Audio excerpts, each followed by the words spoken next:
ഒന്ന് കാല് തെറ്റിയാൽ എന്ത് ബസ് കൂലില്ലാതെ അടുത്ത പഞ്ചായത്ത് വരെ എത്താൻ പറ്റിയില്ലേ? ചെന്തങ്കിന്റെ മാങ്ങയാണെങ്കിൽ ഉരുളും. എനിക്കറിയാം ചെറുതരം എന്റെ ഓർമ്മ വെച്ച കാലം മുതൽ ഞാൻ സീരിയൽ എപ്പോഴൊക്കെ ശ്രദ്ധിച്ചിട്ടുണ്ടോ അന്ന് മുതൽ ഇന്ന് വരെ ഒരേ കഥയും ഒരേ പാറ്റേണുമാണ്.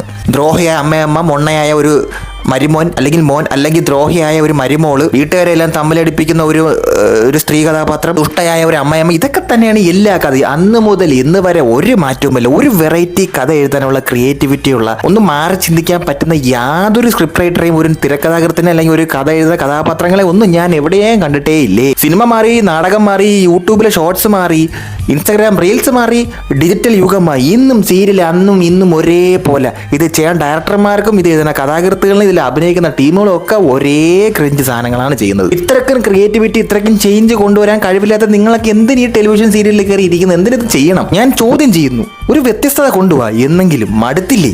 നിങ്ങൾക്ക് തന്നെ മടുത്തില്ലേ? ഇത് കാണാൻ ഇപ്പോഴും പ്രേക്ഷകരുണ്ടല്ലോ. മലയാളികളുടെ വികൃത മനോഭാവം, ഇന്ത്യൻസിന്റെ വികൃത മനോഭാവമാണ് സൊസൈറ്റിയുടെ ഏറ്റവും വലിയ മോശം അവസ്ഥയാണ് ഈ സീരിയലുകൾ കാണിക്കുന്നത്. സ്റ്റിൽ ഇപ്പോഴും കീറി പഴകിയ നാറ്റം വെച്ച് തുണിയെ വീണ്ടും എടുത്ത് തടപിടിക്കുന്ന പോലെ സെയിം സാധനം ഇട്ട് വീണ്ടും യൂസ് ചെയ്യുന്നു. വളരെ മോശം.